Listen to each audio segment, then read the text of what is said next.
This is the IELTS listening test.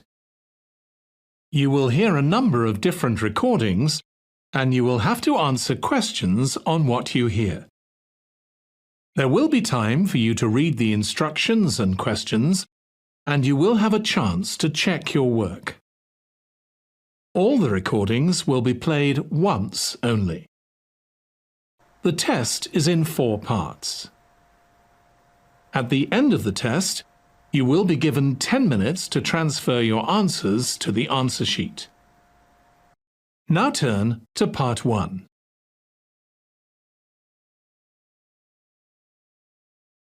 Part 1.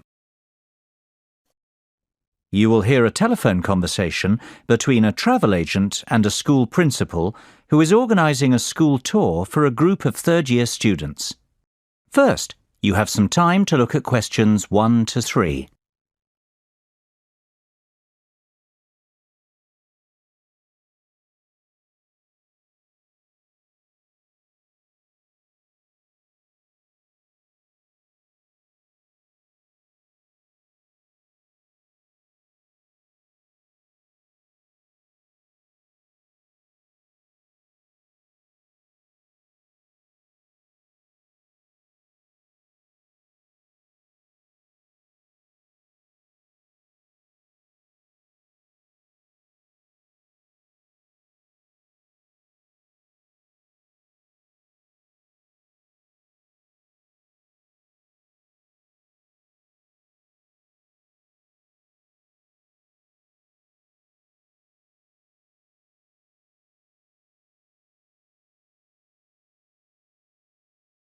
Now we shall begin. You should answer the questions as you listen because you will not hear the recording a second time. Listen carefully and answer questions 1 to 3. Hello, McFadden's Travel. James speaking. How may I help you? Hi there. My name's Jonathan Presley, Principal of Sainsbury Secondary School. I am calling to ask about your early bird tour offer. I saw it advertised in the Evening Herald yesterday. Certainly, Mr. Presley. What would you like to know? Oh, please. Jonathan will be fine. Of course, Jonathan. How can I help you? Well, the first thing I'd like to know is, how long is your offer valid for? My third-year students are planning a holiday in early April. Will they qualify for the discount? The good news is our special offer runs until the end of May. Oh dear, March. That's terrible. We've just missed out. On the contrary, Jonathan, it's May, not March. You will qualify for the discount. Oh, fantastic. And I'm only just getting started. The best news is yet to come. What do you mean? Well, tell me now, how many students are you planning to take on this tour? I expect there'll be about 45 students and 3 teachers accompanying them. Why? Are there any further discounts? There are indeed. We do a 25% discount on groups of up to 40 people. For you, we can offer an even better rate, a 50% discount. Wow! Is that on top of the 15% early bird discount? It most certainly is, which makes your total tour discount, 50 plus 15, 65%. Surely there's a catch. This is too good to be true. Well, there is a condition that you must choose your destination from a list we have selected. You can't book a tour to just anywhere in the world with this discount rate. I see. And would Madrid be on that list by any chance? I'm sorry to disappoint you, but we do not offer this rate on tours to Madrid. However, we have an excellent all-inclusive 7-day Barcelona tour which is available. How does that sound? Sounds interesting. What is the total cost per student? Let's see. It works out at £679 per person with the discount. The normal price is £1,940, so you are saving £1,261 per person. Hold on a moment. Let me get a pen to write some of this down. It's getting complicated. OK, how much will it cost per student? £679. And how much of a saving is that? £1,261. Barcelona sounds very good indeed. Tell me, what do you mean by all-inclusive? What does £679 get us? Before you hear the rest of the conversation, you have some time to look at questions 4 to 10.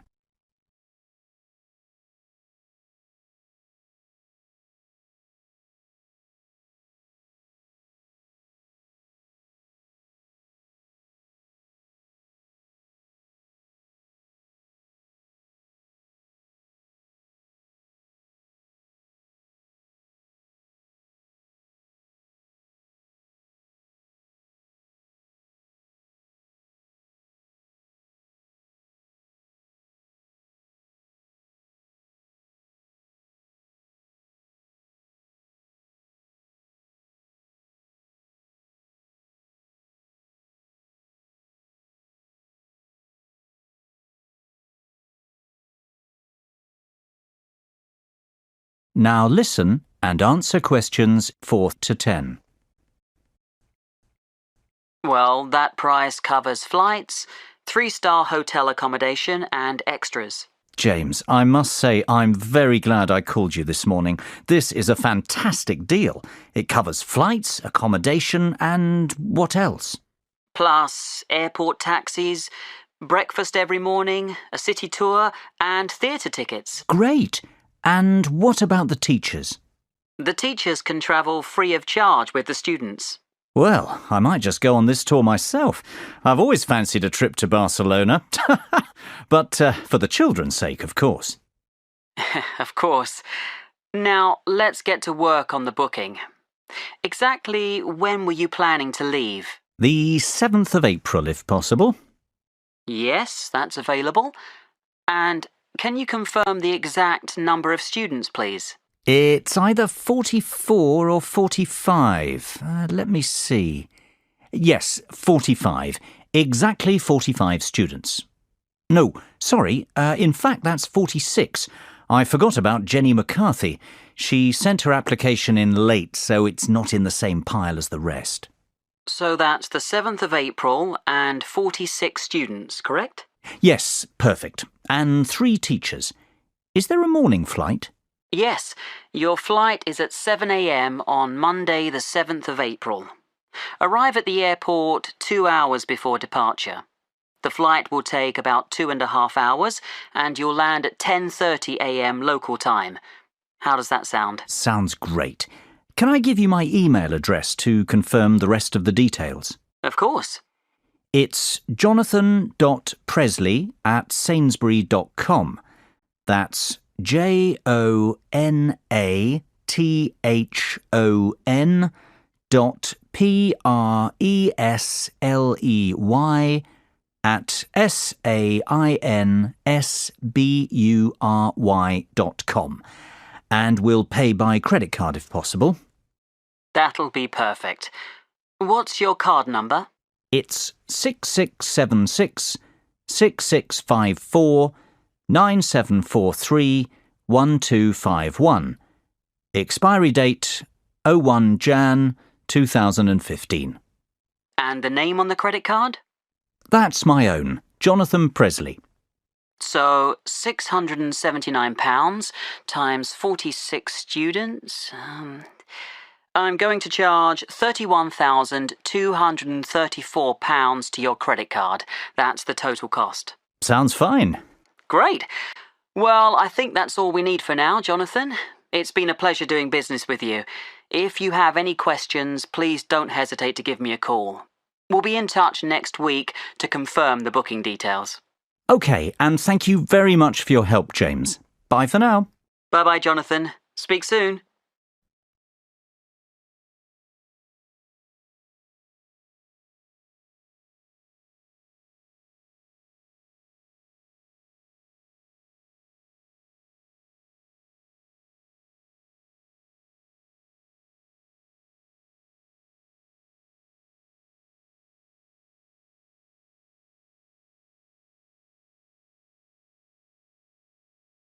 That is the end of part 1. You now have 1 minute to check your answers to part 1.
Part 2. You will hear an extract from a talk about the history of motor racing. First, you will have time to look at questions 11 and 12.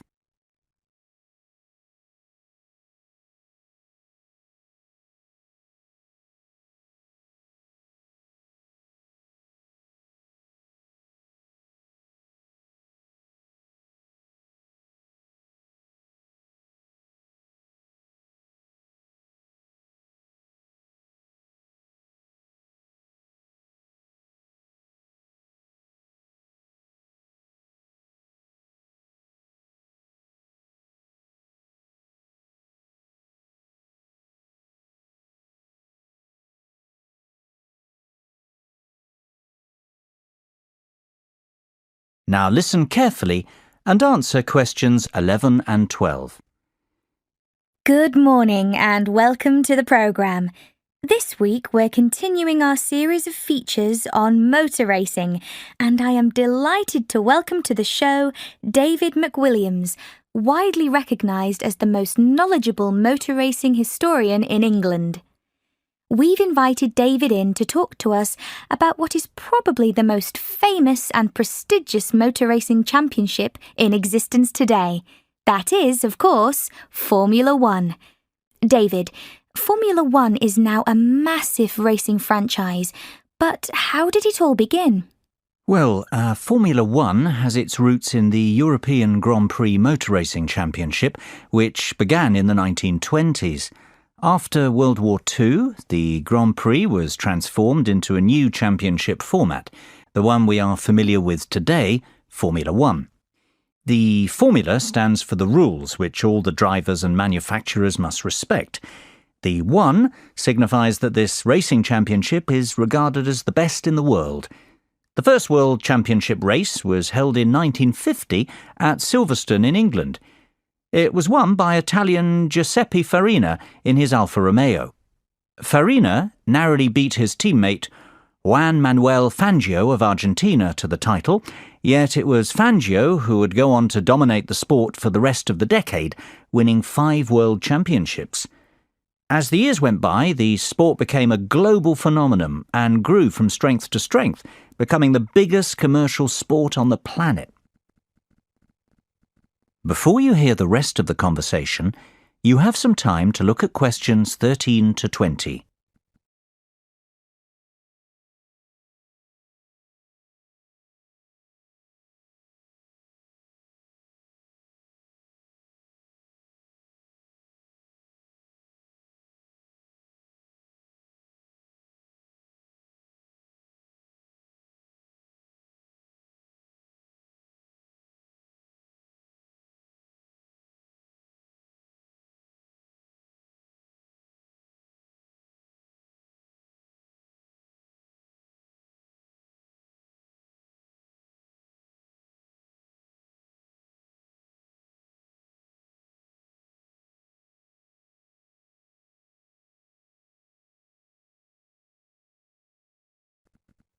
Now listen and answer questions 13 to 20. There's no doubt that Formula One is big business today, David. But what about the real heroes, the great drivers of Formula One, past and present? Who stands out as the best, in your opinion? That's an almost impossible question to answer, but I could narrow it down to 3 or 4 amazing drivers. Take your pick from any one of them. I'll start with the Grand Master of Formula One, the great Fangio, who I've already mentioned. He dominated the sport throughout the 1950s, winning 5 titles in all, his first in 1951, his last in 57, a record that stood for 46 years. Indeed, he was the first multiple championship winner. Fangio was a fiery and spirited Argentinian who never gave up.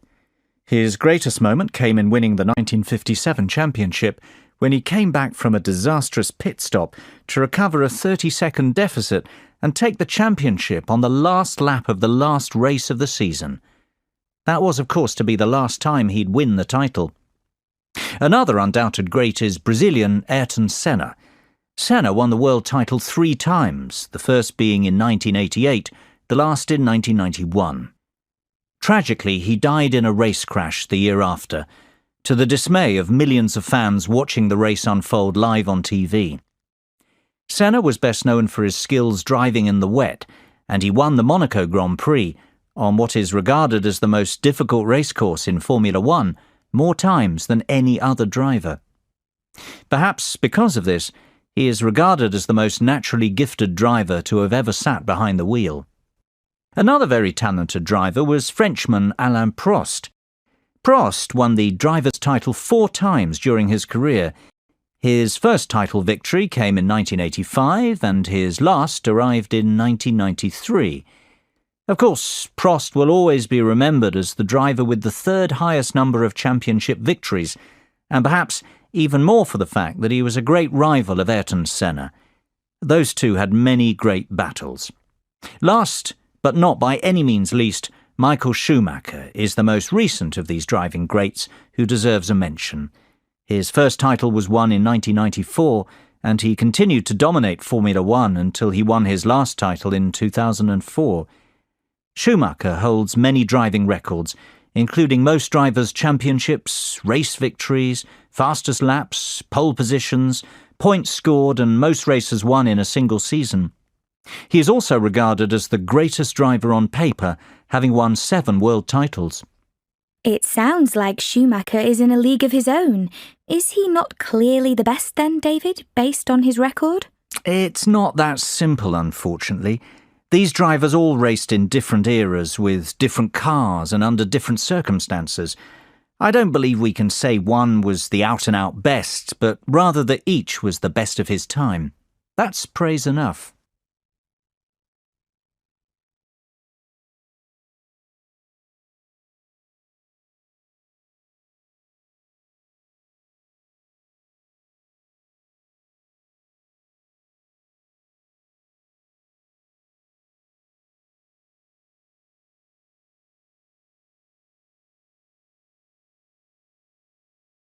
That is the end of part 2. You now have 30 seconds to check your answers to part 2.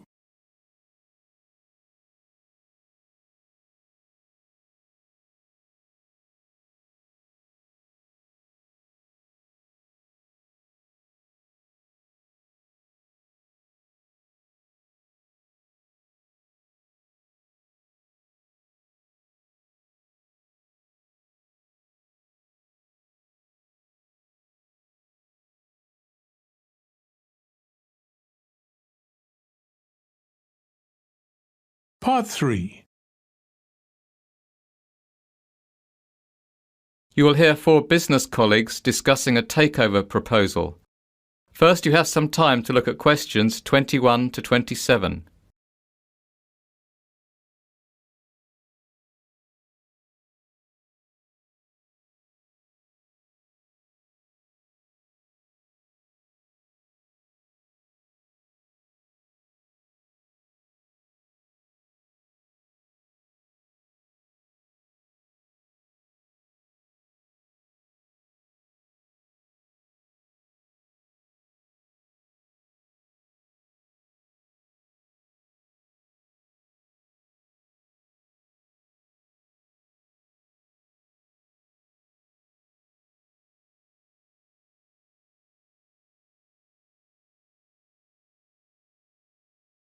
Now listen carefully and answer questions 21 to 27. So, let's go over this again. We don't want to make any mistakes, and we all need to agree we're making the right decision. Absolutely. We'd have to spend a lot of money to buy Biz Educators Inc., almost £10 million. So let's get this right, otherwise it'll be our necks on the line. Well, I for one think this is an excellent opportunity for our company to expand and break into a new market. I say we should go ahead with the takeover. At £10 million, Biz Educators is good value for money. OK, Dave, I know you're very much in favour of the acquisition. How about you summarise the plus points of this venture for us? Mark, you're less certain and you've highlighted some issues already. Will you summarise the downsides? I'd be only too happy to. Right then, Dave. let's start with you. Why is this proposal so attractive?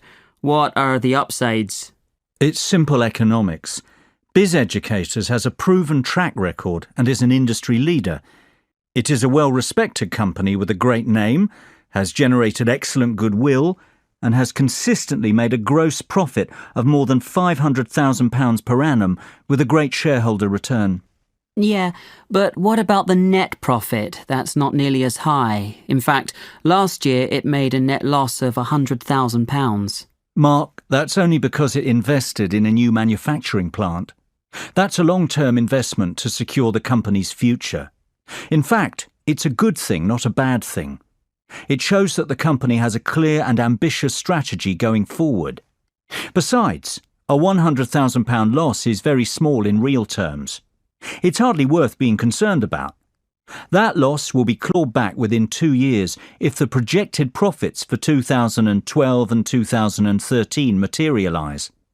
The forecast is for a net profit of £500,000 in 2012 and £1 million in 2013. The figures speak for themselves. This is a sound investment. I have to agree with Dave. Why are you so sceptical, Mark? I see where Dave is coming from, but we're overlooking some vital facts. First of all, this company wants to remain an independent entity. Hostile takeover bids are fraught with danger. We know from experience. Remember Davidsville Inc.? We spent a fortune researching that company and creating a workable business plan, only for the merger to fall through. Mark's right. It is always difficult to buy a company that doesn't want to be sold. Davidsville was a disaster. Continue, Mark. That's not my only concern. I'm also worried that Biz Educators is a production-based company. We have no experience running companies like that. Our market is investment banking and trading. We would have to hire outside managers to run Biz Educators for us. That's going to cost more money. Look, I'm not saying it can't be done. I'm just saying this is a high-risk venture. Plus, there's no synergy. Our business is totally different, so we can't save costs by combining departments. Well, we can certainly see that this decision is not straightforward by any means. Maybe, but we have to come to a conclusion soon. It's almost 5 o'clock. What's the hurry? Can't we postpone our decision and discuss the takeover proposal again tomorrow? Mark, have you forgotten that we have to have our conclusions ready for tomorrow's board meeting? That's when the official decision will be made. Before you hear the rest of the conversation, you have some time to look at questions 28 to 30.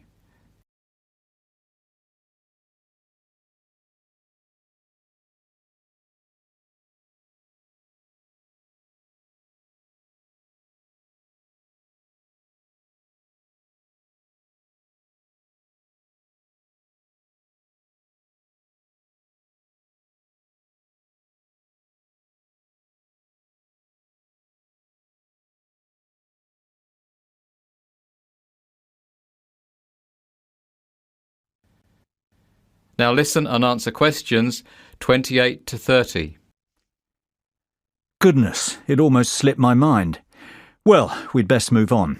Mary, John, you were uncertain before. Now that you listened to the pros and cons of the proposal, what do you think? I think it's a great opportunity for our business. Biz Educators is definitely profitable, and it is a business on the up. It's growing and is a very attractive takeover proposition for that reason. No one doubts that it's a very successful business, but the question is, should we invest? I say we should, provided we can guarantee the following. First of all, I would like assurances that the management of Biz Educators won't oppose us outright. That would make the bid too difficult. Secondly, I think we need to ask an independent mediator to broker the deal on our behalf. Last time we tried to negotiate our own takeover. It was a disaster, as Mark said. I agree, Mary. I'd also like us to carry out another audit of the company's books. In fairness, John, I don't think that's necessary. We've done a thorough audit already. It'll just cost more money. We must keep the deal secret until it goes through, though. If this gets leaked to the press, Biz Educators won't be happy. That will make the management even more hostile towards us. Good point, agreed. I don't think we need to be concerned about projected profit margins, goodwill or accounting issues. Biz Educators has kept very up-to-date account books. Great. Then we're all agreed. The takeover should go ahead provided we proceed cautiously.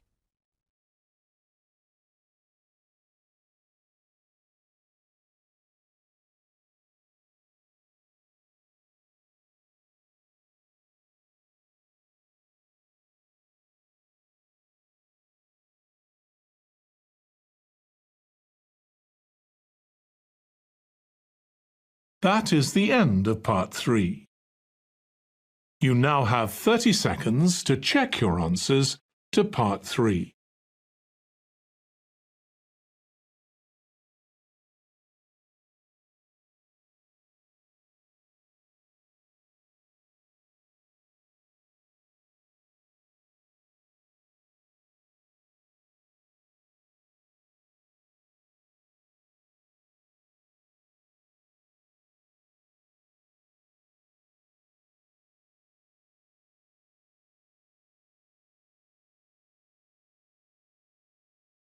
Part 4. You will hear part of a lecture about conserving energy. First, you have some time to look at questions 31 to 40.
Now listen carefully and answer questions 31 to 40.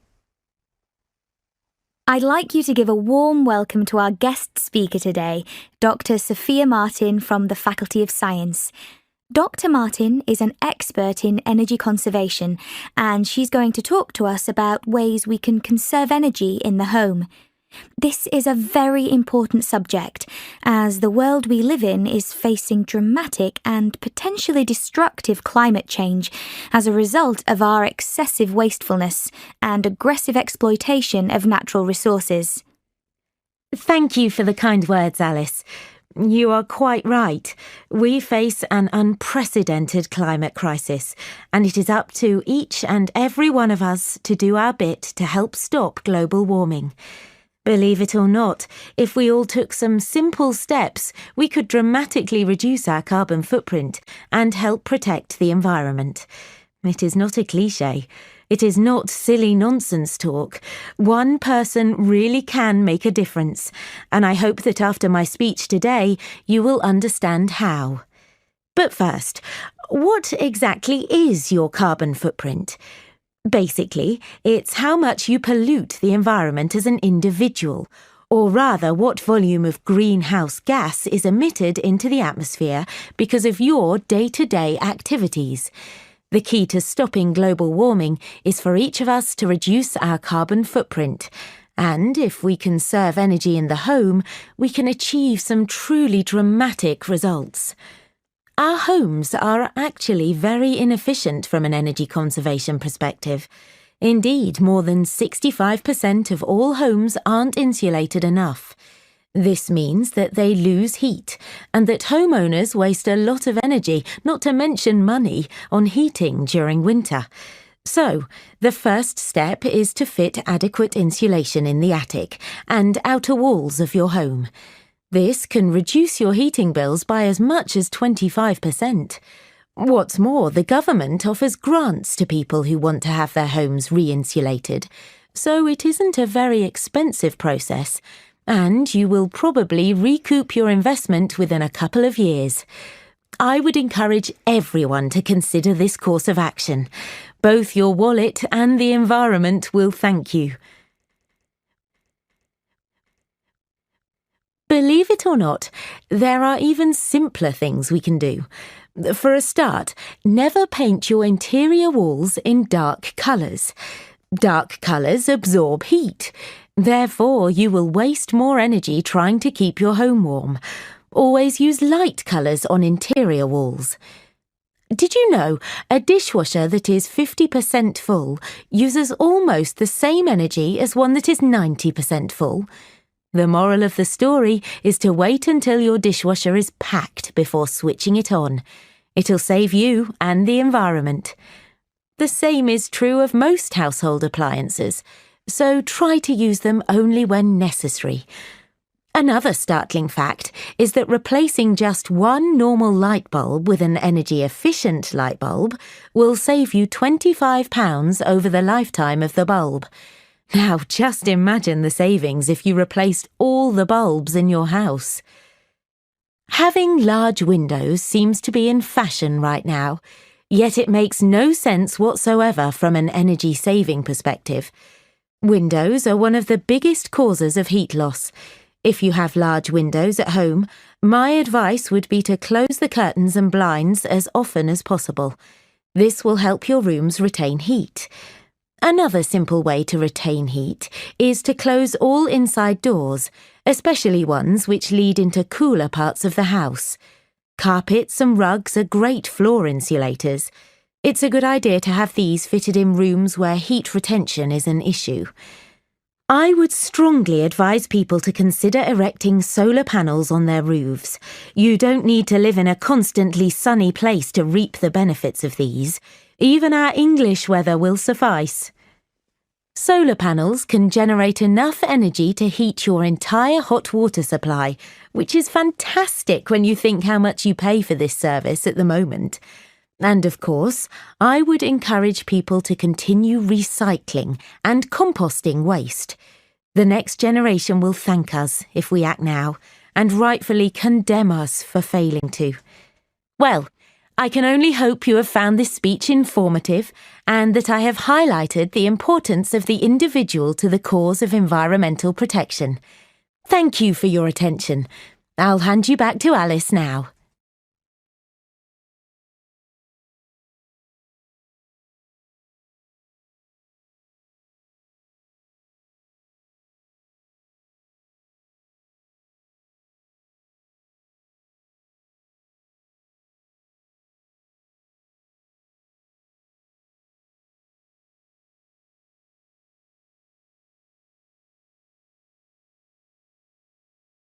That is the end of part 4. You now have 1 minute to check your answers to part 4. That is the end of the listening test. In the IELTS test, you would now have 10 minutes to transfer your answers to the answer sheet.